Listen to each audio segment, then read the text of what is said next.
কিন্তু আমি খুব কষ্ট পাই যখন শুনি যে সবখানে জিয়া পরিষদের দোকান খুলছে,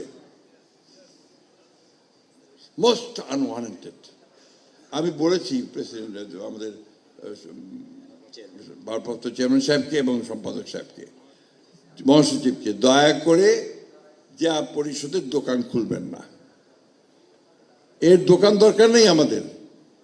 আমাদের দরকার শ্রেষ্ঠ মানুষগুলোকে, আমাদের দরকার গবেষকদেরকে, আমাদের দরকার ভালো মানুষদেরকে যারা পথ দেখাবে, পথ পরিচালনা করবে।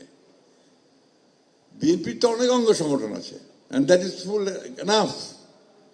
ছাত্র দল আছে, যুব দল আছে, স্বেচ্ছাসেবক দল আছে, মহিলা দল আছে, শ্রমিক দল আছে, তাঁতি দল আছে, সব আছে।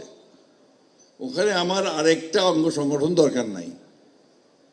আমার দরকার জিয়াউর রহমানের উপরে গবেষণা করে জিয়াউর রহমানের জীবনীটাকে কিভাবে আমরা আমাদের জীবনে কাজে লাগাতে পারি, রাষ্ট্রে কাজে লাগাতে পারি, সমাজে কাজে লাগাতে পারি, সেই কাজগুলো আমাদের করা দরকার।